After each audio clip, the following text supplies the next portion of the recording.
नमस्कार दोस्तों, एक बार फिर से आपका हार्दिक स्वागत है, हार्दिक अभिनंदन है आज की इस लाइव क्लास के अंदर और आपके इस पसंदीदा YouTube channel target with Balram Swami में। दोस्तों, हमने बाल विकास की जितनी हमारी अवस्थाएं थी उन सभी अवस्थाओं के बारे में हमने पिछली क्लासों के अंदर अध्ययन किया। आज उसी बाल विकास के हम सिद्धांतों की बात करेंगे कि इस बाल विकास के अंदर कितने प्रकार के सिद्धांत दिए गए हैं और किस किस मनोवैज्ञानिकों ने सिद्धांत दिए हैं। हम उन शाखाओं में दिए गए सिद्धांतों की आज हम बात करेंगे। तो मेन जो हमारा सबसे बड़ा जो सिद्धांत माना जाता है इस बाल विकास के अंदर, वो सिद्धांत है जीन पियाजे का सिद्धांत, जिसे हम संज्ञानात्मक सिद्धांत भी कहते हैं, ज्ञानात्मक सिद्धांत भी कहते हैं, मानसिक शक्तियों का सिद्धांत भी हम उसे कहते हैं। इसके अलावा और भी अन्य नाम उसके हो सकते हैं। तो इस सिद्धांत के अंदर जीन पियाजे ने क्या बताया? इस सिद्धांत के अंदर जीन पियाजे ने बताया कि इन चार अवस्थाओं, यानी कि जीन पियाजे ने अपने सिद्धांत में चार अवस्थाएं दी थी और उन चार अवस्थाओं के दौरान जीन पियाजे ने बताया कि इन चार अवस्थाओं के टाइम पीरियड के अनुसार ही एक बच्चे का क्या होता है, मानसिक विकास होता है, उसका संज्ञानात्मक विकास होता है। संज्ञान का अर्थ क्या होता है, संज्ञानात्मक का अर्थ क्या होता है? वो ज्ञान जो हमारे बुद्धि से या हमारे ज्ञान से जुड़ा हुआ हो, या ज्ञान का सर्वोच्च बिंदु, ज्ञान का सर्वोच्च बिंदु क्या कहलाता है? संज्ञान कहलाता है। यानी कि ज्ञान को ही मनोविज्ञान की भाषा में क्या बोला जाता है? संज्ञान बोला जाता है। और उसी संज्ञान के ऊपर इस जीन पियाजे ने क्या किया? अध्ययन किया। तो देखते हैं दोस्तों आज की क्लास के अंदर जीन पियाजे का सिद्धांत। तो सबसे पहले हम बात करेंगे जीन पियाजे के सिद्धांत की। देखिए, जीन पियाजे जो था वो स्विट्जरलैंड का निवासी था। कहां का? स्विट्जरलैंड का निवासी था। स्विट्जरलैंड में रहते हुए ये जो जीन पियाजे जो था वो ना तो कोई संज्ञानवादी था, ना कोई व्यवहारवादी, इसे हम गेस्टाल्टवादी कुछ कहते हैं। इसे कहते हैं विकासात्मक मनोविज्ञान का विज्ञानी, यानी विकासात्मक मनोविज्ञान से जुड़ा हुआ था। विकासात्मक मनोवैज्ञानिक था ये। क्या नाम? विकासात्मक मनोवैज्ञानिक था। कौन? जीन पियाजे। क्योंकि जीन पियाजे ने मनोविज्ञान की जिस शाखा का अध्ययन किया था वो शाखा थी विकासात्मक शाखा, यानी कि हमारे मानव के विकास की शाखा थी। यानी कि एक मानव का शारीरिक मानसिक विकास किस प्रकार से होता है उस शाखा के ऊपर इसने अध्ययन किया था, इसलिए इसे विकासात्मक मनोविज्ञान कहते हैं। वैसे एक ये स्विट्जरलैंड की यूनिवर्सिटी के अंदर ये एक जीव वैज्ञानिक था, यानी जीव विज्ञान से जुड़ा हुआ एक व्यक्ति था, जिसने बाद में मनोविज्ञान में आकर अपने ही तीन बच्चों, यानी कि इसके तीन बच्चे थे, अपने ही तीनों बच्चों के ऊपर इस सिद्धांत का अध्ययन किया और हमें इस सिद्धांत की एक रूपरेखा प्रस्तुत हमारे सामने की, यानी कि बच्चे का या एक मानव का जो मानसिक विकास है वो किस प्रकार से होता है। इस सिद्धांत को हम क्या कह सकते हैं? देखो, सबसे पहले संज्ञानात्मक, संज्ञान, और संज्ञान के साथ एक शब्द और जुड़ा होता है ज्ञानात्मक। ज्ञानात्मक यानी मानसिक, यानी संज्ञान का अर्थ क्या होता है? संज्ञान का अर्थ होता है ज्ञान का सर्वोच्च बिंदु, और ज्ञान किस में होता है? हमारा मानसिक या बुद्धि से जुड़ा हुआ होता है। और ज्ञानात्मक यानी कि ज्ञान का सर्वोच्च बिंदु है, यानी संज्ञान को ही हम क्या बोलते हैं? ज्ञान बोलते हैं। तो ये तीन नाम इसके होते हैं, इसलिए इस सिद्धांत को क्या बोलते हैं? संज्ञानात्मक सिद्धांत बोलते हैं। क्या बोलते हैं? संज्ञानात्मक सिद्धांत। किसका? जीन पियाजे का संज्ञानात्मक सिद्धांत, इस सिद्धांत को बोला जाता है। और इस सिद्धांत के ऊपर जो अध्ययन हुआ था वो अपने ही बच्चों के ऊपर इसने किया था। ठीक है, संज्ञानात्मक सिद्धांत के अंदर। ठीक है, और इसके अलावा हम इसे क्या बोल सकते हैं? इस सिद्धांत के अंदर इसने विकास की अवस्थाओं की बात की थी, इसने संज्ञानात्मक अवस्थाओं की बात की, तो इसे हम क्या बोल सकते हैं? संज्ञानात्मक अवस्था का सिद्धांत, संज्ञानात्मक अवस्था का सिद्धांत। और इस संज्ञानात्मक अवस्था के अंदर इसने अनेकों प्रकार की या चार प्रकार की अवस्थाएं बताई थी, इसलिए हम इसे विकासी अवस्था का सिद्धांत भी कह सकते हैं। विकासी अवस्था का सिद्धांत इसे हम कह सकते हैं। ठीक है, ये इसके उपनाम हो सकते हैं इस सिद्धांत के अंदर। अब इस जिन पियाजे ने क्या किया, जब अपने सिद्धांत के ऊपर व्याख्या प्रस्तुत करने लगा तो इसने अपने सिद्धांत को दो भागों में बांट दिया। इसने अपने सिद्धांत को दो भागों में बांट दिया। पहला भाग इसने कहा कि संगठन, दूसरा इसने कहा कि अनुकूलन। इसने कहा अनुकूलन, यानी कि इसने कहा कि विकास के अंदर जो मेन सबसे पहला जो पहलू होता है वो होता है संगठन। संगठन यानी कि ज्ञान का संगठन, संप्रत्यय का संगठन यानी कि बौद्धिक शक्ति का संगठन, और अनुकूलन यानी कि वातावरण के साथ जो हम अनुकूलन करते हैं या उस ज्ञान के साथ, और ज्ञान का और वातावरण का जब अनुकूलन होता है उसको इसने अपने दो पहलुओं के अंदर बांटा। और फिर इसी अनुकूलन यानी कि इसने सबसे पहले इस सिद्धांत को दो भागों में बांटा, पहला संगठन और दूसरा अनुकूलन। अब इस अनुकूलन को इसने दो भागों में आगे और डिवाइड कर दिया। पहला था इसके अंदर आत्मसातीकरण, पहला था आत्मसातीकरण, और दूसरा क्या था, विशिष्टीकरण।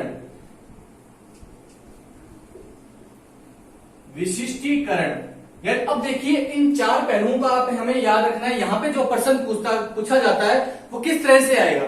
अगर आपसे पूछ लिया जाए कि जीन पियाजे ने अपनी थ्योरी के अंदर या अपने सिद्धांत के अंदर किन शब्दों को सबसे ज्यादा महत्व दिया है, तो महत्व के अंदर आपको इन चार ऑप्शन के अंदर आपको इनमें से कोई तीन दे दिए जाएंगे और एक कोई नया दे दिया जाएगा। तो आपको पता होना चाहिए कि इनमें से कौन सी शब्द या इस चारों शब्द आपको याद होने चाहिए कि संगठन, अनुकूलन, आत्मसातीकरण और विशिष्टीकरण। ठीक है, संगठन का अर्थ क्या होता है, देखिए सबसे पहले संगठन का अर्थ क्या होता है,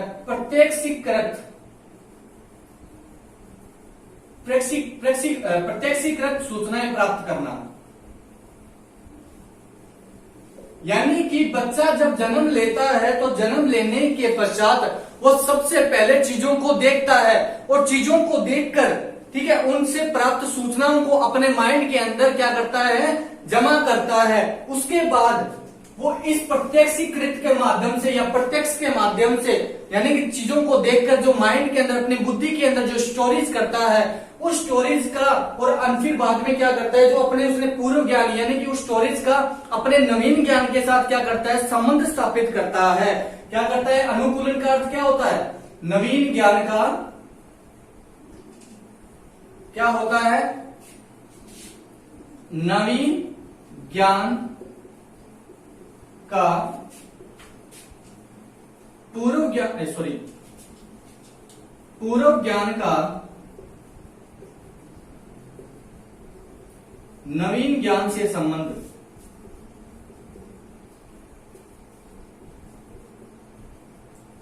यानी कि जो बच्चा जो है वो सबसे पहले क्या करेगा, चीजों को देखेगा, यानी कि उसके संसार में उसके लिए सभी चीजें क्या है, नई है, और नई होने के बाद में उन चीजों को जब पहली बार देखेगा और देखते ही क्या करेगा, वो उन चीजों के बारे में जानकारी एकत्रित करेगा और उन चीजों को देखकर अपने ज्ञानेंद्रियों के माध्यम से उन चीजों को समझकर या देखकर उनको अपने माइंड के अंदर अपनी बुद्धि में क्या करता है, स्टोरेज करता है। और स्टोरेज करने के बाद में फिर जब वो जैसे जैसे आगे बढ़ता है तो जो अपने शुरुआत के अंदर जो उसने स्टोरेज किया है उसका अपने नवीन ज्ञान के साथ एक संबंध बिठाता है। ठीक है, क्या करता है, संबंध बिठाता है। और अब इसके अंदर क्या था, इसी अनुकूलन को आगे इसने दो भागों में बांटा, दो भागों में बांटा, यानी कि संबंध बिठाने का मतलब, यानी कि इसने सबसे पहले क्या देखा, फूल देखा। यानी कि इसने सबसे पहले संगठन के रूप में बात करें तो इसने सबसे पहले एक फूल को देखा। यानी कि अब इसे ये पता लगा कि एक ऐसे पौधे के ऊपर जो एक चीज लगने वाली है वो चीज क्या है, फूल है। अब तक इसका क्या हुआ, प्रत्यक्षीकरण के माध्यम से, यानी प्रत्यक्ष उस चीज को देखकर इसने उस चीज को जान लिया, यानी कि ऐसी दिखने वाली चीज क्या है, फूल है। यहां तक बात समझ में आई। उसके बाद अब इसने एक पूर्व ज्ञान, अपना एक ज्ञान ले लिया, यानी कि इस फूल के बारे में ज्ञान प्राप्त कर लिया। अब ये क्या करेगा, आत्मसातीकरण, यानी कि मतलब क्या होता है इसका, नवीन ज्ञान प्राप्त करना, यानी कि नवीन ज्ञान प्राप्त करना।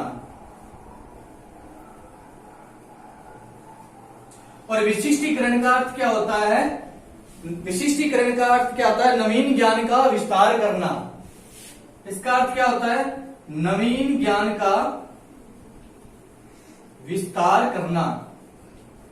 देखिए यहां समझने की बात है, यहाँ पे समझने की बात यह है कि संगठन के अंदर उसने सबसे पहले क्या किया, यानी कि जीन पियाजे ने अपने सिद्धांत को दो भागों में बांटा। इसने कहा कि सबसे पहले संगठन की क्रिया होती है, संगठन यानी कि जोड़ना, यानी कि चीजों को देखा और उनको क्या किया, बुद्धि के अंदर संग्रहित किया। संग्रहित करने का मतलब इसने सबसे पहले क्या देखा, एक फूल को देखा, फूल देख लिया। अब इस फूल के बारे में इसने ये जान लिया कि ऐसे एक पौधे के पर ऐसी जो चीज लगने वाली चीज क्या है, फूल है। ठीक, यहां तक इसे समझ में आ गई बात। अब इसके सामने कोई ऐसा कह दिया जाए, यानी कि उसके सामने कमल का फूल, अब इसे दिखाया जाए कमल का फूल, तो अब इसके लिए नई चीज क्या है, यानी कि फूल के बारे में तो ये जानता है कि फूल ऐसा होता है, यानी कि एक पौधे के लगने वाली एक ऐसी चीज है जो फूल होती है, पर इसे ये नहीं पता कि ये कमल क्या है। अब ये क्या करेगा कि अपने इस पूर्व ज्ञान का क्या करेगा, इस नवीन ज्ञान के साथ संबंध स्थापित करके इस ज्ञान का क्या करेगा, विस्तार करेगा।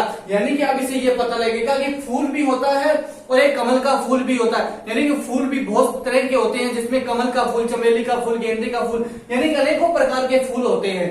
यानी कि इसने क्या किया, संगठन किया, प्रत्यक्ष रूप से देखा चीजों को, अपने मौलिक रूप में बुद्धि के अंदर स्टोर किया, फिर उसके बाद इसने क्या किया, अनुकूलन किया वातावरण के साथ, आगे बढ़ा। आगे बढ़ने के बाद इसने अपने पूर्व ज्ञान का नवीन ज्ञान के साथ क्या कर दिया, संबंध स्थापित, यानी कि पहले इसने आत्मसातीकरण किया। सबसे पहले इसने क्या किया, आत्मसातीकरण किया, नवीन ज्ञान प्राप्त किया।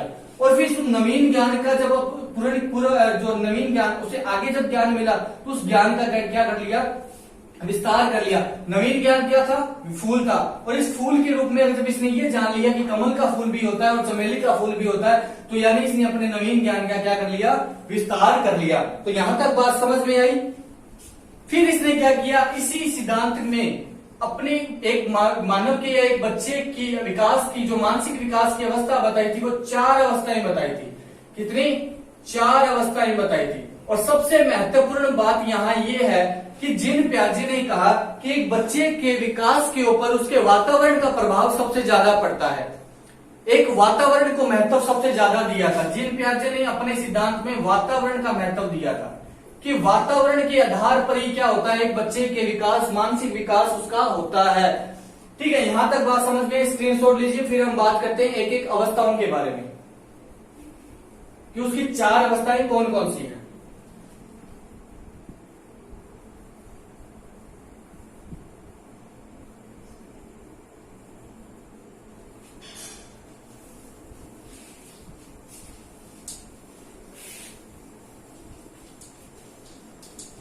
अब बात करते हैं हम जीन पियाजे की 4 अवस्थाओं के बारे में।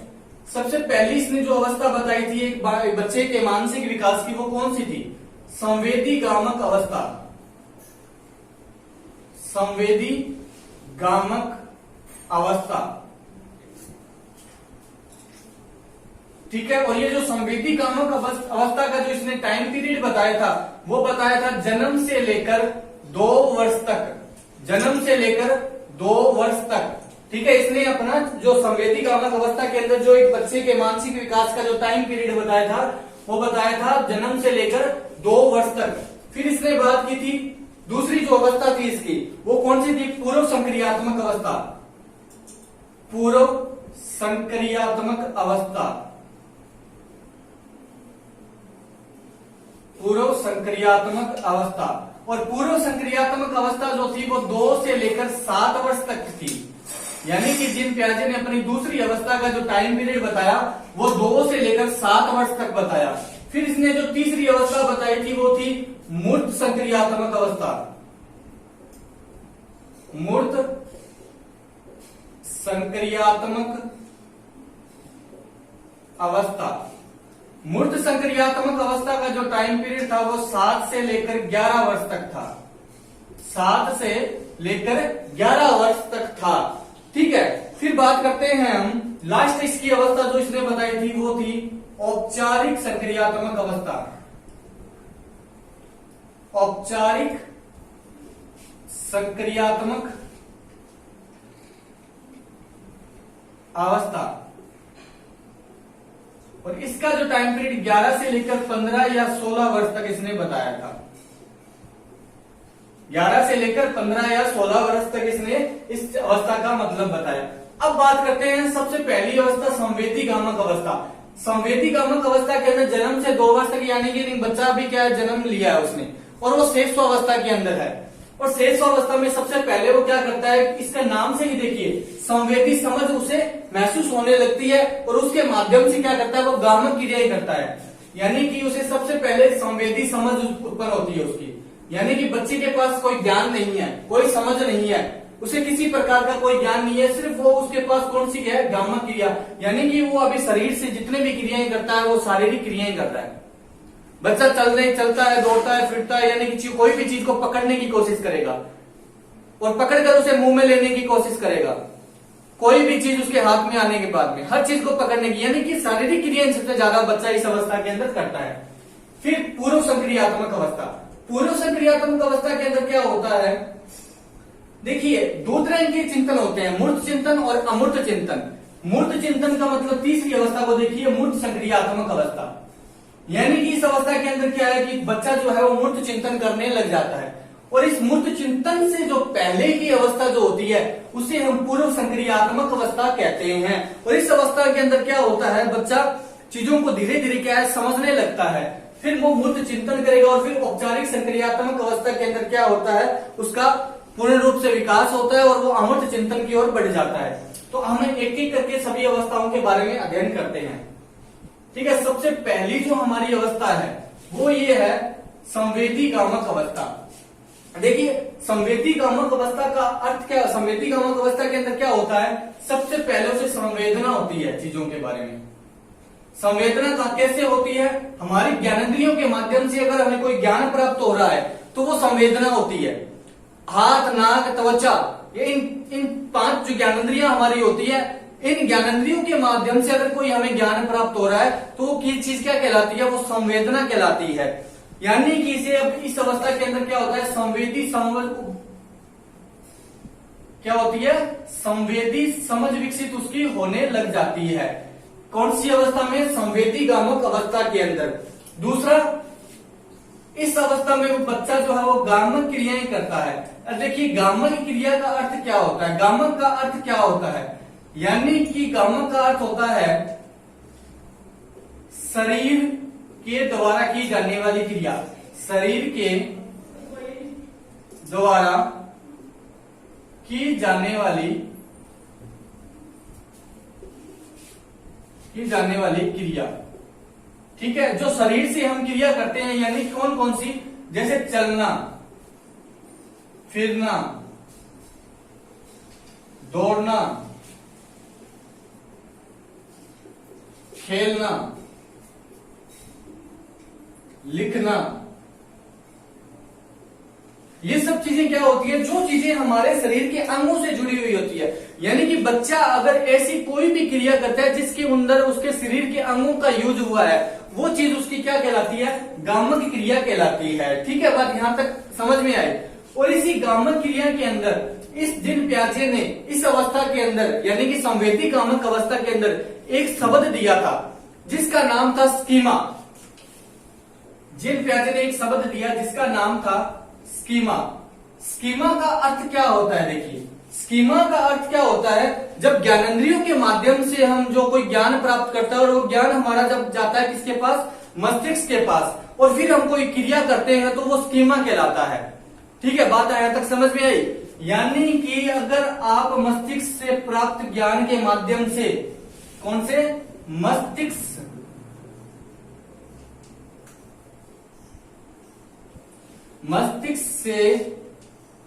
मस्तिष्क के ज्ञान से प्राप्त, या मस्तिष्क से ज्ञान प्राप्त होने के बाद कोई अगर हम शारीरिक क्रिया करते हैं, शारीरिक क्रिया करते हैं तो शारीरिक क्रिया क्या कहलाती है, स्कीमा कहलाती है। यानी कि इसने इसी गामक शब्द को बदलकर क्या कर दिया, स्कीमा कर दिया। आपसे प्रश्न ये पूछा भी जा चुका है सीटेट के एग्जाम में या रीट के एग्जाम में कई बार कि स्कीमा क्या है।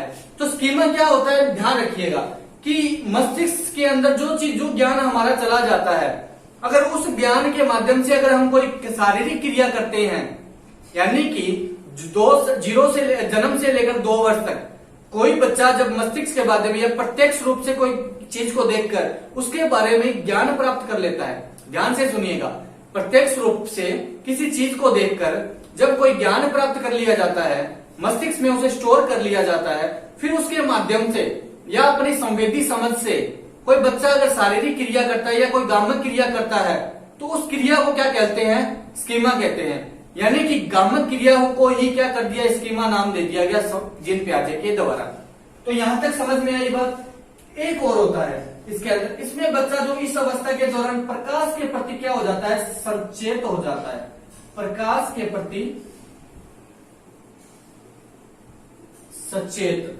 यानी कि अब अगर उसके पास रूम के अंदर वो सो रहा है आराम से और एकदम से रूम की लाइट ऑफ या ऑन की जाती है तो उस चीज के प्रति, उस क्रिया के प्रति वो क्या करेगा? प्रतिक्रिया करेगा। यानी कि अब वो प्रकाश के प्रति, अगर अंधेरा होता है तो उस अंधेरे के प्रति प्रतिक्रिया करेगा, अगर उजाला होता है तो उजाले के प्रति प्रतिक्रिया करेगा। यानी कि अब बच्चा जो है वो प्रकाश के प्रति क्या हो जाता है? सचेत हो जाता है। तो इतनी चीजें इस अवस्था के अंदर होती है। संवेदी गामक अवस्था के अंदर जीन प्याजे ने बताया कि ये अवस्था जो है वो 2 जन्म से लेकर 2 वर्ष तक चलती है। इसके अंदर संवेदना होती है, मस्तिष्क से समझ उत्पन्न होती है, प्रत्यक्ष रूप से बच्चा जब चीजों को देखता है संवेदी समझ विकसित होती है और इस संवेदी समझ के माध्यम से बच्चा जो है वो गामक क्रियाओं को अमल में लाता है। संवेदी समझ के माध्यम से बच्चा गामक क्रियाओं को अमल में लाता है। और गामक क्रियाएं कौन सी होती है? जो क्रियाएं शरीर के द्वारा की जाने वाली क्रियाएं कौन सी कहलाती है? गामक क्रियाएं कहलाती है। और एक शब्द इसने और दिया, वो नाम था स्कीमा। स्कीमा के अंदर यानी कि मस्तिष्क में प्राप्त ज्ञान का अगर हम कोई यूज करते हैं शारीरिक रूप से तो ज्ञान कौन सा कहलाता है? स्कीमा कहलाता है। तीसरी बात, प्रकाश के प्रति सचेत। ये तीनों चारों बातें हमें याद रखनी है इस अवस्था के लिए। उसके बाद हम बात करते हैं दूसरी अवस्था की। तो यहां तक आप स्क्रीनशॉट लीजिए, फिर हम दूसरी बात करें, दूसरी अवस्था के बारे में पढ़ते हैं।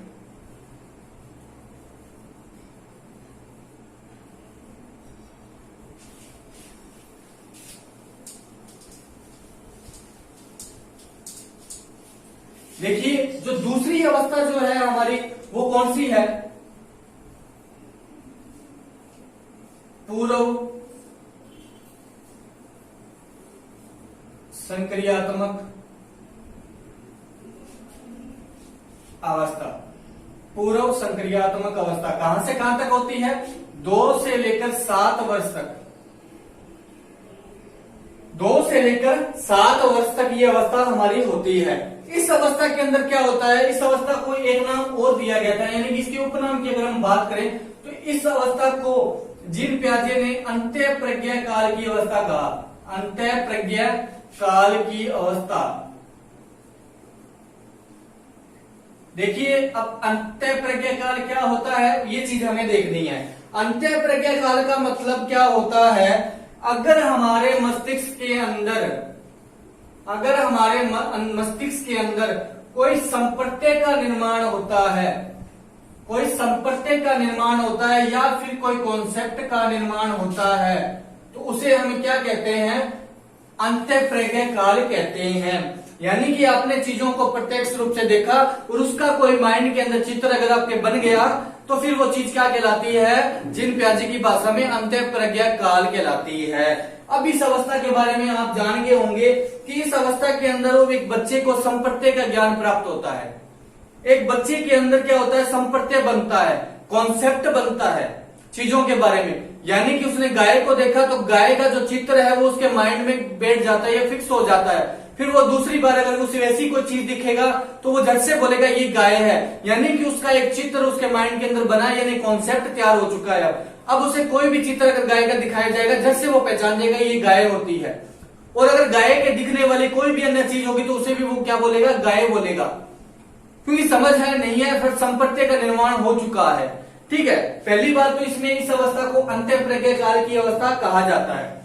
दूसरा, इस अवस्था के अंदर बच्चा जो है वो पड़ोसी बच्चों के साथ खेलना प्रारंभ करता है। पड़ोसी बच्चों के साथ खेलना प्रारंभ करता है। और इस अवस्था के लिए इसने क्या कहा, जीन प्याजे ने, यानी कि पूर्व संक्रियात्मक अवस्था के अंदर एक बच्चा जो है वो घर से बाहर निकलकर, अपने परिवार के दायरे से बाहर निकलकर अपने छोटे भाई बहनों या फिर अन्य पड़ोसी बच्चों के साथ क्या करता है, खेलना प्रारंभ करता है। और इस चीज को क्या कहा जीन प्याजे ने, द वर्क ऑफ चाइल्ड। ये चीज यहां याद रखना कि जीन प्याजे ने इस अवस्था के लिए, यानी कि इस अवस्था के अंदर बच्चे के लिए क्या कहा, द वर्क ऑफ चाइल्ड, यानी कि बच्चा जो है वो पड़ोसी बच्चों के साथ अपने परिवार के दायरे से बाहर निकलकर अब अन्य प्रकार के खेल खेलना प्रारंभ करेगा। एक बात और होती है इसके अंदर कि बच्चा जो है वो प्रतीकों, शब्दों और चित्रों की समझ विकसित होती है। यानी कि बच्चा कुछ भी समझेगा या कुछ भी ज्ञान प्राप्त करेगा वो चित्रों के माध्यम से, ठीक है। बच्चा चित्रों के माध्यम से शब्दों का वो प्रयोग करने लगेगा और प्रतीकों का प्रयोग इस अवस्था के अंदर वो करने लग जाता है, ठीक है। क्या करेगा, प्रतीकों का प्रयोग, शब्दों का प्रयोग, यानी कि ये अवस्था कहां से, 2 से 7 वर्ष, यानी कि हम शिशु अवस्था के एंड में पहुंचने वाले हैं। 5 वर्ष का अंत और 6 वर्ष का प्रारंभ, यानी कि भाषा का ज्ञान, जैसे बोलना प्रारंभ करता है बच्चा। पहला सार्थक शब्द कब बोलता है बच्चा, 10 माह के अंदर, ठीक है, 10 माह के अंदर। यानी कि जो 2 वर्ष का जब बच्चा होता है, यानी कि जब वो 24 माह का होता है, जब वो 3 से 4 वाक्य बोलने लग जाता है, तो 2 या 3 वर्ष के अंदर वो 2 या 3 या 5 या 7 वाक्य वो बोलने लग जाता है। तो इसलिए इसमें वो शब्दों का प्रयोग करने लग जाएगा, चित्रों का प्रयोग वो करने लग जाएगा, उसे चित्रों का ज्ञान इस अवस्था के अंदर हो जाता है। उसके बाद इस अवस्था के अंदर वो सही अनुपात का प्रयोग नहीं कर पाता, सही अनुपात का ज्ञान नहीं होता बच्चे को,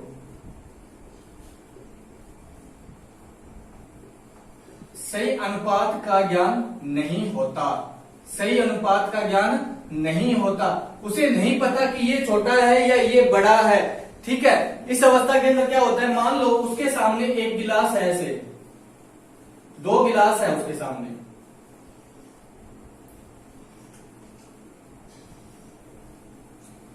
अब ये दोनों गिलासों के अंदर कंकर भरे हुए हैं। इसके अंदर तो इतने बड़े बड़े कंकर हैं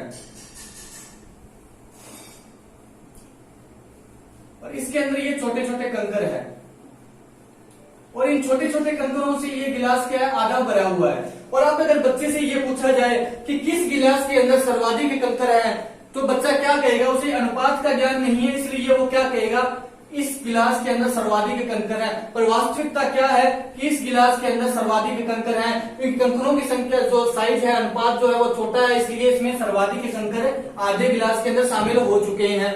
यानी उसे अनुपात का अभी ज्ञान नहीं है इस अवस्था के अंदर। और क्या है, इस अवस्था में बच्चा जो है वो सही चित्र नहीं बना पाता, सही चित्र नहीं बना पाता। मतलब कि अगर आप उसे ऐसा कोई चित्र बनाने के लिए कहो तो बच्चा क्या करेगा, इस चित्र को इस प्रकार से नहीं बनाकर वो इस प्रकार से बनाएगा। यानी कि उसे अब अगर आप कोई भी काम ऐसा कहोगे, यानी कि कोई भी चित्र अगर उसे बनाने के लिए कहोगे, वो चित्र उसी रूप में नहीं बना पाएगा, सही चित्र बनाने का ज्ञान नहीं होता बच्चे के अंदर। एक और है, उसे विलोम्यता के गुण पाए जाते हैं, विलोम्यता के गुण बच्चे में विलोम्यता के गुण पाए जाते हैं। विलोम्यता के मतलब जो ये चीजें हैं, यानी कि जो चित्र नहीं बना पाता, सही अनुपात का अंतर नहीं है, ये चीजें क्या कहलाती है, विलोम्यता कहलाती है। यानी कि अगर वो कोई चित्र नहीं बना पा रहा, अनुपात में उसे अंतर नहीं पता, तो ये सब चीजें क्या कहलाती है, मनोविज्ञान की भाषा में विलोम्यता कहलाती है। फिर उसके बाद इसमें संजीवता के गुण होते हैं, बच्चे में संजीवता के गुण होते हैं, संजीवता के गुण। संजीवता के गुण का मतलब चांद को देखा तो क्या कहेगा, मामा है। गुड़िया को देखा तो कहेगी मेरी सहेली है, ठीक है। उसे अभी संजीवों के बारे में और निर्जीवों के बारे में उसे ज्ञान नहीं प्राप्त है, इसलिए वो चांद को मामा और गुड़िया को सहेली कहता है। तो इसलिए उसमें संजीवता के गुण भी पाए जाते हैं, संजीवता के गुण उसमें, संजीवता के उसमें लक्षण मौजूद हैं। ठीक है, निर्जीवता के नहीं है, निर्जीव चीजों को नहीं समझता, उसमें ओनली संजीव हर चीज को, यानी कि संसार के अंदर जितनी चीजें उसके सामने प्रत्यक्ष रूप से शामिल हैं, उन सभी चीजों के बारे में बच्चा जो है वो संजीव समझेगा उन चीजों के बारे में। तो यहाँ तक स्क्रीनशॉट लीजिए, इस अवस्था के अंदर इतना ही है। इस अवस्था को अंतःप्रज्ञा काल की अवस्था कहा जाता है। पड़ोसी बच्चों के साथ खेलना प्रारंभ करता है, जिसे द वर्क ऑफ चाइल्ड जिन प्याजे ने कहा। प्रतीकों, शब्दों और चित्रों की समझ विकसित हो जाती है। सही अनुपात का ज्ञान नहीं होता, सही चित्र नहीं बना पाता और विलोमिता के गुण पाए जाते हैं, संजीवता के कुछ लक्षण उसमें मौजूद होते हैं। ठीक है, तो यहां तक स्क्रीनशॉट लीजिए, फिर हम आगे बढ़ते हैं अगली स्टेज।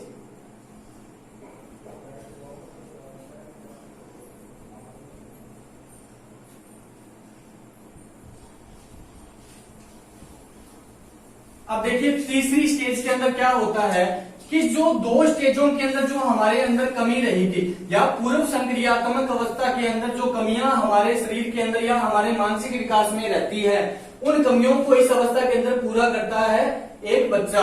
यानी कि इस अवस्था का नाम क्या है? मूर्त संक्रियात्मक अवस्था। मूर्त संक्रियात्मक अवस्था। देखिए, मूर्त संक्रियात्मक अवस्था का टाइम पीरियड 7 से लेकर 11 वर्ष। इस अवस्था के अंदर क्या है, बच्चा इसके नाम से ही पता लगता है, यानी कि बच्चा जो है वो मूर्त चिंतन करने लगेगा। यानी कि जो चीजें उसके सामने हैं, सिर्फ उन्हीं चीजों के बारे में समझ विकसित होगी उस बच्चे के सामने। यानी प्रत्यक्ष रूप से वो चीजों को समझ पाएगा, यानी कि अप्रत्यक्ष रूप से चीजों को नहीं समझ पाता है। यानी कि उसके अंदर अब क्या होने लगेगा, पहले अनुपात में अंतर नहीं कर पाता था, अब वो सही अनुपात में अंतर कर पाएगा। सही अनुपात में अंतर कर पाता है।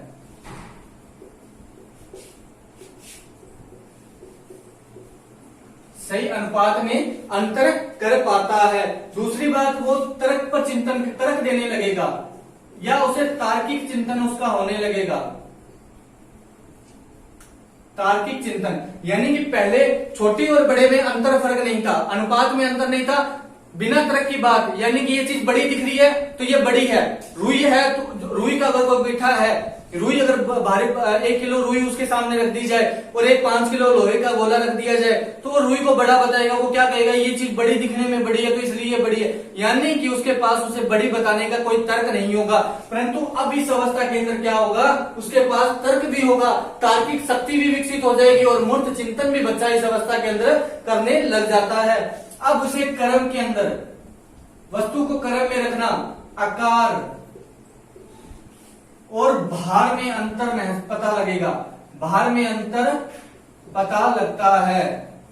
यानी कि इस चीज क्रम का, आकार का और भार का, इन सब चीजों का ज्ञान उसे इस अवस्था के अंदर, स्टेज के अंदर होने लग जाता है। ठीक है, और इस अवस्था के अंदर देखिए कौन कौन सी बातें हैं, आप ध्यान से देखिएगा कि मूर्त संक्रियात्मक अवस्था 7 से 11 वर्ष, नाम से ही पता लगता है मूर्त संक्रियात्मक। संक्रिया का मतलब क्या होता है, हमारा ज्ञान, संवेदी समझ। ठीक है, और मूर्त संक्रियात्मक का मतलब यानी कि सबसे पहले तो वो मूर्त चिंतन वो करने लगता है इस अवस्था के अंदर। दूसरी बात हमें ये याद रखनी है कि जो पूर्व संक्रियात्मक अवस्था के अंदर जो कमियां थी, यानी कि उसके अंदर अनुपात में अंतर नहीं कर पा रहे थे, चित्र नहीं बना पा रहे थे, क्रम का ज्ञान नहीं था, भार का ज्ञान नहीं था, क्रमबद्धता का ज्ञान नहीं था, वो कमियां इस अवस्था के अंदर क्या हो जाती है, पूरी हो जाती है। दूसरी बात, तर्क करेगा, बड़े छोटे में अगर अंतर बताएगा तो तर्क भी देगा कि ये बड़ा है तो क्यों है। ठीक है, क्रम, आकार और भार में अंतर उसे पता लगेगा। अब बात करते हैं तीसरी अवस्था की, सॉरी चौथी अवस्था की। देखिए चौथी अवस्था कौन सी है हमारी, जिन प्याजे ने कौन सी बताई, औपचारिक संक्रियात्मक अवस्था। औपचारिक संक्रियात्मक अवस्था। औपचारिक संक्रियात्मक अवस्था का जो टाइम पीरियड है वो 11 से लेकर 15 या 16 वर्ष तक है। अब देखिए इस अवस्था के अंदर क्या है, बाल्य अवस्था के अंदर पहुंच चुके हैं। शेषावस्था का अंत और बाल्य अवस्था के प्रारंभ के अंदर हम कुछ शेषावस्था का भाग है और कुछ बाल्य अवस्था का भाग है। ठीक है, इस अवस्था के अंदर यानी कि पूर्व संक्रियात्मक अवस्था मूर्त संक्रियात्मक अवस्था के अंदर था। अब इस अवस्था के अंदर हम पूर्ण रूप से बाल्यावस्था के अंदर प्रवेश और किशोरावस्था के किशोरावस्था के स्टार्टिंग में हम पहुंच चुके हैं, स्टार्ट किया किशोरावस्था के हाफ में हम पहुंच सकते हैं। तो किशोरावस्था के लक्षण इस अवस्था के अंदर हमें नजर आने लगेंगे। तो सबसे पहली बात क्या, औपचारिक सक्रियात्मक अवस्था, यानी कि इस अवस्था के अंदर वो मूर्त चिंतन कर रहा था, अब वो किशोरावस्था में प्रवेश कर चुका है, तो वो क्या करेगा, अमूर्त चिंतन करेगा। बच्चा क्या करेगा, अमूर्त चिंतन, यानी कि अब वो उसने मस्तिष्क के द्वारा जो ज्ञान प्राप्त किया है और जो चीजें उसने अपने मस्तिष्क में प्रत्यक्ष रूप से जो ज्ञान प्राप्त किया है, फिर उन चीजों का विस्तार करके जो चीजें नहीं भी देखी होगी उन चीजों के बारे में भी वो चिंतन, उन चीजों के बारे में भी क्या है, सोचने लग जाता है। दूसरी बात, इस अवस्था के अंदर वो अंकों का प्रयोग करने लगेगा। अंकों का प्रयोग, देखिए शब्दों का प्रयोग जो है वो दूसरी अवस्था के अंदर होता है। अब याद रखना ये बातें कि यहाँ कंफ्यूज करती है। शब्दों का प्रयोग हमारी दूसरी अवस्था के अंदर, यानी कि पूर्व सक्रियात्मक अवस्था के अंदर, और जो अंकों का प्रयोग है वो हमारा कौन सी अवस्था के अंदर होता है, इस औपचारिक सक्रियात्मक अवस्था के अंदर होता है। ठीक है, यहां तक याद रखना। इसके बाद इस अवस्था के अंदर और क्या हो सकता है, इस अवस्था के अंदर समस्या का समाधान, इस अवस्था में समस्या का समाधान बच्चा करने लगता है। समस्या का समाधान, समस्या का समाधान बच्चा करने लगता है। और कार्य और कारण में अंतर, ये सब चीजें किस अवस्था के अंदर होती है, हमारी ये अवस्था के अंदर, यानी कि औपचारिक सक्रियात्मक अवस्था के अंदर बच्चा क्या है कि किशोरावस्था में प्रवेश करता है, यानी कि ये हमारी जो अवस्था है वो किशोरावस्था की अवस्था है। इसलिए बच्चा जो है वो अमूर्त चिंतन करने लगता है, अंकों का प्रयोग करने लगता है, समस्या का समाधान और निर्णय शक्ति उसमें विकसित हो जाती है, चीजों के बारे में सोचने की, यानी कि उसके अंदर निर्णय शक्ति, स्मरण और मनन की जो क्रिया है वो बच्चा इस अवस्था के अंदर करने लग जाता है। ठीक है, यहां तक आई बात समझ में। तो इन चार अवस्थाओं के अंदर इसने अपना यह सिद्धांत पूर्ण किया था जीन प्याजे ने कहा कि एक बच्चा जो है वो अपने वातावरण के साथ में अंतःक्रिया करके चीजों के बारे में अच्छे से अच्छे ज्ञान को प्राप्त करता है और उसका मस्तिष्क में प्रयोग कर मस्तिष्क में उसका क्या करता है, स्टोरेज करता है, और फिर उस मस्तिष्क के प्राप्त ज्ञान का संवेदनाओं के माध्यम से क्या करता है, उसका ज्ञान का वो प्रयोग करता है। सबसे पहले बच्चा प्रत्यक्ष रूप से ज्ञान प्राप्त करता है और फिर उस प्रत्यक्ष रूप से ज्ञान प्राप्त ज्ञान का क्या करते हैं, विस्तार करता है। तो इस प्रकार से चार अवस्थाओं के अंदर इसने अपनी इस सिद्धांत को पूर्ण किया। ठीक है, उसके बाद हम अगले सिद्धांत की बात करते हैं। तो यहां तक आप स्क्रीनशॉट लीजिए, फिर हम अगले सिद्धांत के बारे में पढ़ते हैं।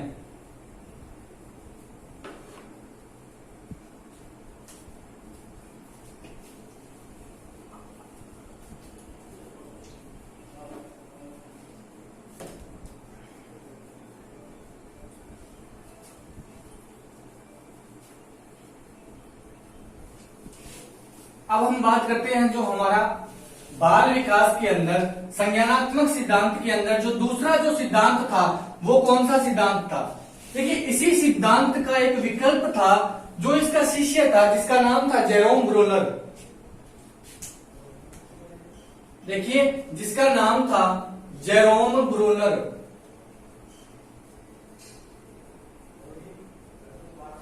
जेरोम ब्रूनर का संज्ञानात्मक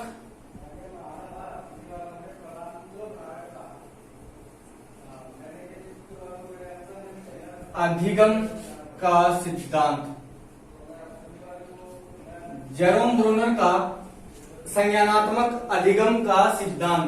देखिए, जेरोम ब्रूनर ने क्या किया, सबसे पहले इस सिद्धांत के अंदर जेरोम ब्रूनर ने जीन प्याजे की उन चार अवस्थाओं के अंदर, जीन प्याजे की जो चार अवस्थाएं थी उन चार अवस्थाओं को कम करके इसने अपनी तीन अवस्थाएं बनाई। और सबसे पहले हम बात करें तो ये जो जेरोम ब्रूनर था वो अमेरिका का मनोवैज्ञानिक था।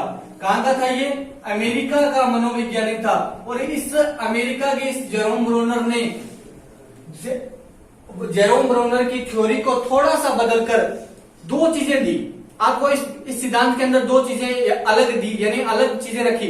कौन सी, पहली कि जो जिन पियाजे था उसने अपने सिद्धांत में एक बच्चे के मानसिक विकास पर वातावरण का प्रभाव ज्यादा बताया था। जिन पियाजे ने क्या कहा कि बच्चे के मानसिक विकास के ऊपर वातावरण का प्रभाव पड़ता है, पर जेरोम ब्रूनर ने अपने सिद्धांत के अंदर आते ही इस थ्योरी को नकारते हुए कहा कि एक बच्चे के मानसिक विकास पर उसकी शिक्षा का प्रभाव पड़ता है। पहली बात तो ये पहला अंतर है इस सिद्धांत का और जिन पियाजे के सिद्धांत का। दूसरा अंतर क्या है, जिन पियाजे के सिद्धांत में 4 अवस्थाएं थी एक व्यक्ति के विकास की, और जेरोम ब्रूनर ने अपने सिद्धांत के अंदर 3 अवस्थाओं के अंदर अपने सिद्धांत को पूर्ण किया। जेरोम ब्रूनर ने अपने सिद्धांत को 3 अवस्थाओं के अंदर पूर्ण किया। सबसे पहली जो इसने अवस्था रखी थी वो कौन सी थी, इसके अंदर इसने क्रियात्मक विधि निर्माण अवस्था, सबसे पहली कौन सी थी, क्रियात्मक विधि निर्माण अवस्था। क्रियात्मक विधि निर्माण अवस्था का जो टाइम पीरियड रखा था जेरोम ब्रूनर ने, वो जन्म से लेकर 2 वर्ष तक रखा था। जन्म से लेकर 2 वर्ष तक इसने इस अवस्था का टाइम पीरियड रखा था। उसके बाद जो इसने दूसरी अवस्था की बात की थी वो थी प्रतिबिंबात्मक छायात्मक प्रतीकात्मक अवस्था। और इस अवस्था का जो टाइम पीरियड रखा था इसने 2 से लेकर 7 वर्ष तक, 2 से लेकर 7 वर्ष तक इसने अपने इस अवस्था का टाइम पीरियड रखा था। ठीक है, तो इसकी जो दूसरी अवस्था थी प्रतिबिंबात्मक, छायात्मक और प्रतीकात्मक अवस्था। तीसरा, इस अवस्था के अंदर एक जेरोम ब्रूनर ने जो अपने तीसरी स्टेज बताई थी वो कौन सी थी, संकेतात्मक अवस्था। संकेतात्मक अवस्था, देखिए संकेतात्मक अवस्था जो थी वो 7 से लेकर 15 या 16 वर्ष तक थी। 7 से लेकर 15 या 16 वर्ष तक थी। ठीक है, 16 या 16 वर्ष तक मानी जाती है या 7 से लेकर 15 वर्ष तक इसे माना जाता है। अब इनके नाम कई बार क्या है, इनको देखो और क्या क्या नाम से पुकारा जा सकता है, क्रियात्मक या विधि निर्माण अवस्था, यानी कि सबसे पहली जो अवस्था थी वो थी क्रियात्मक, यानी कि क्रिया के ऊपर आधारित थी। निर्माण यानी कि एक बच्चे के निर्माण की अवस्था। 2 नाम आ गए पहली स्टेज के अंदर, तो आपको इसमें क्रियात्मक अवस्था भी कहते हैं और विधि निर्माण अवस्था या निर्माण विधि अवस्था भी इसे कहा जाता है। ठीक है, दूसरी प्रतिबिंबात्मक यानी कि बिंब, छाया, प्रतीक यानी कि फोटो, ये सब चीजें क्या है, इन्हें इन नामों से पुकारा जा सकता है और भी इसे अन्य नामों से पुकारा जा सकता है हिंदी में। प्रतिबिंबात्मक, छायात्मक और प्रतीकात्मक अवस्था। दूसरी संकेतात्मक अवस्था। अब कई बार क्या होता है, इनका इंग्लिश में नाम भी बहुत इंपॉर्टेंट होता है। तो देखिए क्रियात्मक अवस्था को क्या कहा जाता है, इनएक्टिव स्टेज, इनएक्टिव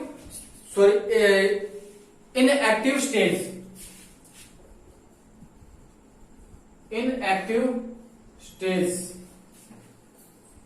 ठीक है, इसे क्या बोला जाता है, आइकॉनिक स्टेज।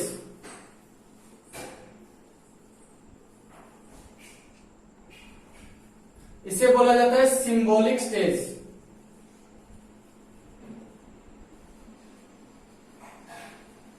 ठीक है, सबसे पहले क्रियात्मक विधि निर्माण अवस्था को क्या बोला जाता है इंग्लिश के अंदर, इनएक्टिव स्टेज। ठीक है, और दूसरा प्रतिबिंबात्मक अवस्था को क्या बोला जाता है, आइकॉनिक स्टेज भी हम इसे बोल सकते हैं। और संकेतात्मक अवस्था के नाम से हमें पता लगता है, संकेत का मतलब सिंबल से है, तो सिंबॉलिक स्टेज इस अवस्था को कहा जाता है। अब हम बात करते हैं एक एक अवस्था के बारे में। तो सबसे पहले हम बात करेंगे क्रियात्मक विधि निर्माण अवस्था के बारे में। तो देखिए क्रियात्मक विधि निर्माण अवस्था जिन पियाजे की संवेदी कामक अवस्था से जुड़ी हुई है। क्रियात्मक विधि निर्माण अवस्था जिन पियाजे के संवेदी कामक अवस्था से जुड़ी हुई है, यानी कि इस अवस्था के अंदर बच्चा क्या है, वातावरण के साथ क्रिया करता है, वातावरण के साथ प्रतिक्रिया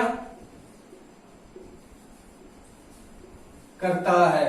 यानी कि उसे वातावरण के अंदर अब वो क्या करेगा, प्रतिक्रिया करेगा, और वातावरण के साथ प्रतिक्रिया करके वो क्या करेगा, गामक क्रियाओं को अमल में लाएगा। गामक क्रिया यानी कि चलना, दौड़ना, लिखना, यानी कि वो क्रियाएं जो शरीर से जुड़ी हुई है उन सभी क्रियाओं को क्या करेगा कि उन सभी क्रियाओं को अमल में लाएगा, यानी कि शारीरिक क्रियाओं को करने की जो कोशिश होगी वो इस अवस्था के अंदर पाई जाती है। फिर उसके बाद में इस अवस्था के अंदर किसी प्रकार की भाषा का महत्व नहीं होता, भाषा का महत्व नहीं होता, यानी कि हमारी जिन जेरोम ब्रूनर की जो पहली अवस्था है क्रियात्मक विधि निर्माण अवस्था, उसके अंदर पहला पॉइंट क्या है कि वातावरण के साथ बच्चा क्या करतेगा, क्रिया करेगा। फिर वो वातावरण के साथ क्रिया करके गामक क्रियाओं को अमल में लाएगा, और चलना, दौड़ना, फिरना, ये सब चीजें क्या है, गामक क्रियाएं हैं। यानी कि शरीर के द्वारा की जाने वाली सभी क्रियाएं क्या कहलाती है, गामक क्रियाएं कहलाती है। भाषा का कोई महत्व नहीं होता, ज्ञान के आधार पर कोई कार्य नहीं करेगा, ज्ञान के आधार पर कोई कार्य नहीं करता, ज्ञान के आधार पर कोई कार्य नहीं करता है इस अवस्था के अंदर बच्चा। ठीक है, तो ये 3 पॉइंट थे इस अवस्था के अंदर। देखिए, सबसे पहला क्रियात्मक विधि निर्माण अवस्था के अंदर जो बच्चा है वो वातावरण के साथ में क्या करता है, प्रतिक्रिया, यानी कि उसका जन्म हुआ है, अब एक नया वातावरण उसके सामने रखा। जेरोम ब्रूनर के अनुसार जिस प्रकार से जिन प्याजे ने जो अपनी पहली अवस्था दी थी संवेदी गामक अवस्था, उसके अंदर क्या था कि बच्चे के मस्तिष्क में संवेदनाओं के माध्यम से एक संवेदी समझ विकसित होती है, जिसके माध्यम से वो गामक क्रियाओं को अमल में लाता है या गामक क्रियाएं करता है। उसी प्रकार जेरोम ब्रूनर के सिद्धांत के अंदर जो पहली अवस्था है क्रियात्मक विधि निर्माण अवस्था, वो भी यही कहती है कि बच्चा जो है वो क्रियात्मक होता है, विधि का निर्माण अभी हो रहा है उसका, यानी कि क्रियात्मक होने के साथ साथ में बच्चा क्या क्रियात्मक क्रिया करेगा, यानी कि कौन सी क्रिया करेगा, शारीरिक क्रिया करेगा। शारीरिक क्रिया को क्या कहा जाता है, गामक क्रिया कहा जाता है मनोविज्ञान की भाषा के अंदर। तो यहां तक ये अवस्था थी। देखिए, दूसरी जो अवस्था है, जो दूसरी इसने अवस्था बताई थी जेरोम ब्रूनर ने, वो ये बताई थी कि जो प्रतिबिंबात्मक अवस्था होती है, प्रतिबिंबात्मक अवस्था, या इसे हम बोल सकते हैं छायात्मक अवस्था, या हम इसे बोल सकते हैं प्रतीकात्मक अवस्था, प्रतीकात्मक अवस्था, या फिर हम इसे इंग्लिश में अगर कहें तो इसे हम आइकॉनिक स्टेज भी बोल सकते हैं, आइकॉनिक स्टेज इसे हम कह सकते हैं। ठीक है, इस अवस्था का जो कालक्रम होता है वो 2 से लेकर 7 वर्ष तक बताया था जेरोम ब्रूनर ने।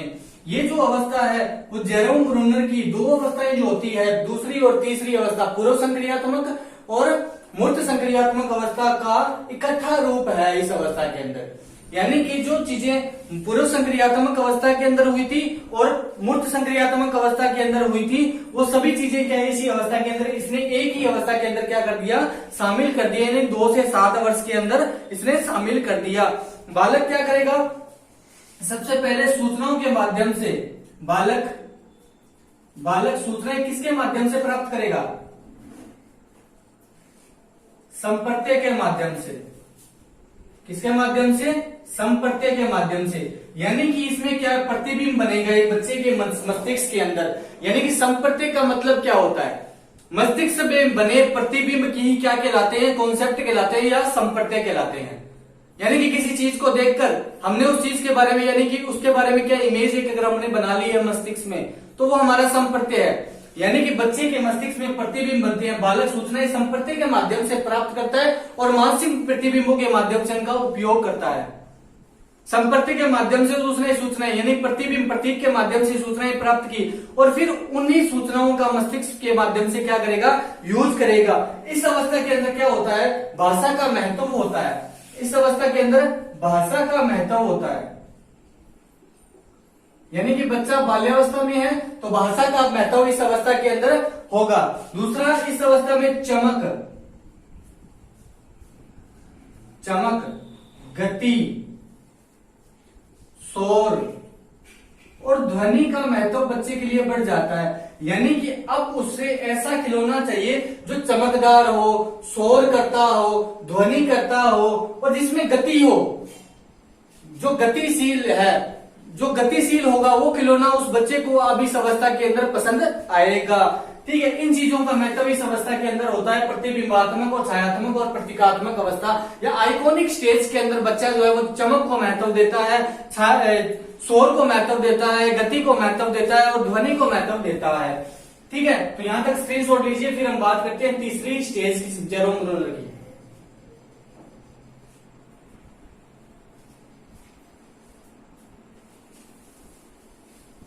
अब देखिए तीसरी जो इसने स्टेज बताई थी वो बताई थी संकेतात्मक अवस्था। देखिए संकेतात्मक अवस्था के नाम से हमें पता लगता है कि इसमें संकेतों का यूज करेगा। देखिए संकेतात्मक अवस्था, संकेतात्मक अवस्था, संकेतात्मक अवस्था का अर्थ क्या होता है कि इस अवस्था के अंदर पहले तो देखिए टाइम पीरियड क्या है, 7 से लेकर 16 वर्ष तक, 7 से लेकर 16 वर्ष तक, यानी कि किशोरावस्था के शुरुआत या किशोरावस्था में हम प्रवेश कर चुके हैं। सबसे पहला तो इसके नाम से ही पता लगता है कि बच्चा जो है वो संकेत चिन्हों का प्रयोग करेगा, संकेत के माध्यम से चीजों को समझने लगेगा। यानी कि बच्चा x² प्लस y² के मतलब को अगर समझ पा रहा है तो वो चीजें क्या है, वो संकेत है। यानी कि वो समझ पा रहा है x प्लस y², ये क्या है, एक सूत्र है, एक संकेत है, एक चिन्ह है। ठीक है, बच्चा दो चीजों का अगर जोड़ कर रहा है, माइनस कर रहा है और इनका मल्टीप्लाई कर रहा है तो इन संकेतों का यूज वो क्या कर रहा है, तो संकेतों का मतलब क्या है इस अवस्था के अंदर वो, यानी कि 7 से 16 वर्ष की अवस्था में वो पहुंच चुका है। यानी कि संकेतात्मक अवस्था के अंदर जेरोम ब्रूनर के अनुसार वो पहुंच चुका है। फिर उसके बाद इसके अंदर क्या होता है कि वो बौद्धिक तरीके से क्या करता है, अमूर्त चिंतन करता है। क्या करेगा, बौद्धिक यानी कि अपनी बुद्धि के रूप में बौद्धिक तरीके से क्या करेगा, अमूर्त चिंतन करेगा। यानी कि अपनी बुद्धि का यूज वो अब करने लगेगा। यानी कि जिन चीजों को वो उसने पहले देखा था और जिन चीजों को नहीं देखा उनका भी यूज अपनी बुद्धि के माध्यम से करके उनके बारे में सोचेगा। तो इस प्रकार का चिंतन वो इस अवस्था के अंदर करने लगता है। दूसरा वो इसमें क्या करेगा, प्रत्यक्षीकृत ज्ञान प्राप्त करेगा। ठीक है, प्रत्यक्षीकृत ज्ञान प्राप्त करेगा, यानी प्रत्यक्षीकृत संक्रियात्मक रूप उसका विकसित होने लग जाएगा इस अवस्था के अंदर। तो ये था जेरोम ब्रूनर का सिद्धांत। ठीक है, जेरोम ब्रूनर ने अपने सिद्धांत के अंदर दो चीजें जीन पियाजे के सिद्धांत से अलग बताई थी। पहली तो इसने कहा था कि जो एक बच्चे के मानसिक विकास के ऊपर उसका शिक्षा का महत्व होता है। दूसरा इसने कहा कि जो बच्चे के मानसिक विकास की जो अवस्थाएं हैं वो 3 है, 4 नहीं 3 है। यानी कि उस जीन पियाजे की 4 अवस्थाओं को सीमित करके इसने 3 अवस्थाएं बना दी। इसीलिए जेरोम ब्रूनर के सिद्धांत को जीन पियाजे के सिद्धांत का क्या बोला जाता है, विकल्प बोला जाता है। जीन पियाजे के सिद्धांत का विकल्प माना जाता है। ठीक है, तो इसीलिए इसके इन दोनों के सिद्धांत का संज्ञानात्मक विकास के अंदर बहुत ही ज्यादा महत्व रहता है। यानी कि संज्ञानात्मक बाल विकास के अंदर हमारे 2 सिद्धांत सबसे ज्यादा महत्वपूर्ण होते हैं, जिसमें पहला जीन पियाजे का सिद्धांत है और दूसरा जेरोम ब्रूनर का सिद्धांत है। इन दोनों के अंदर अंतर आप लोगों को मेरे ख्याल से समझ में आ चुका होगा। सिंपल से है, कुछ एक बातों को हमें ध्यान रखना है, इनके नाम से ही इनकी बातों को समझ में आ सकती है। तो इसलिए थोड़ा सा इनको पढ़ लीजिए अच्छे से, तो ये बातें समझ में आ जाएगी। ठीक है, मेरी ये कोशिश रही है, मैंने इन सिद्धांत को आपको अच्छे से, और कोई भी ऐसा पॉइंट मैंने छोड़ा नहीं है जो आपको नहीं बताने वाला हो या जो आपके काम का हो, वो चीज मैंने नहीं छोड़ी है। सारी चीजें जो मैंने आपको इस सिद्धांत के अंदर, इन दोनों सिद्धांतों में बता दी है। अब जो हमारा बाल विकास के अंदर जो तीसरा सिद्धांत है, उस सिद्धांत की हम बात करते हैं। देखिए, जो अंतिम सिद्धांत है जिसका अध्ययन हमें बाल विकास में करना होता है वो है कोलबर्ग का नैतिकता सिद्धांत। कोलबर्ग का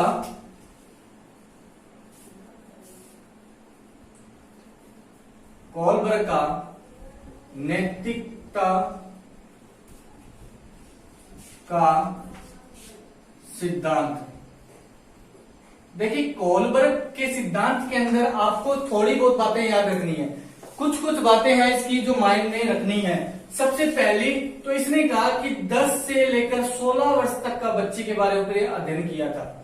इसने जो अध्ययन किया था वो 10 से 16 वर्ष तक के बच्चे के ऊपर किया था। इसने कहा कि 10 वर्ष का बच्चा जो है जिसके अंदर नैतिकता के गुण विकसित हो जाते हैं, यानी कि उसके आचरण के गुण विकसित हो जाते हैं, नैतिकता के रूप में वो समझने लग जाता है कि नैतिक मूल्यों की पहचान इस बच्चे को 10 वर्ष के बच्चे को हो जाती है। यानी कि सबसे पहले कोलबर्ग ने अपने सिद्धांत के अंदर इनकी जो पहली बात है वो आपको याद रखनी है कि कोलबर्ग ने अपने सिद्धांत के अंदर 10 से लेकर 16 वर्ष तक के बच्चों का अध्ययन किया था और इसने अपने सिद्धांत के दौरान 3 तो स्तर बताए थे एक नैतिक मूल्य नैतिक विकास के और 7 अवस्थाएं बताई थी। कोलबर्ग ने अपने सिद्धांत में 3 स्तर और 7 अवस्थाओं के बारे में चर्चा की थी। ठीक है, वो 3 स्तर कौन से थे? तो जो पहला स्तर था वो था परंपरागत स्तर। परंपरागत स्तर, ठीक है, सॉरी पूर्व परंपरागत, पूर्व परंपरागत, ठीक है। दूसरा जो स्तर था इसका वो ये था कि इसके अंदर जो दूसरा स्तर इसने बताया था वो था परंपरागत, और जो तीसरा बताया था वो था उत्तर परंपरागत।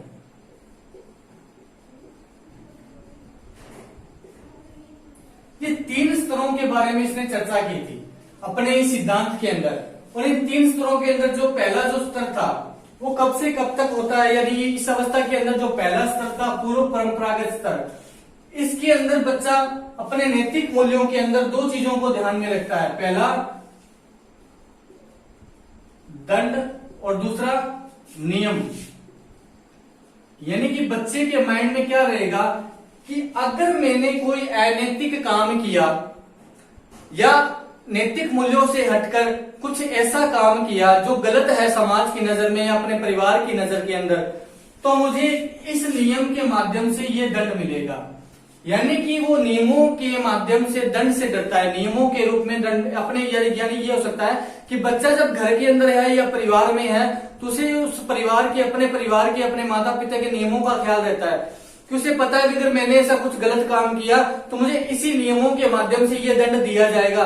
तो सबसे पहली पॉइंट, 7 अवस्थाओं में पहली अवस्था कौन सी? दंड। दूसरी अवस्था कौन सी होती है? नियम की अवस्था। ठीक है, उसके बाद परंपरागत के अंदर बात करते हैं। परंपरागत में सबसे पहला आता है सहयोगकर्ता,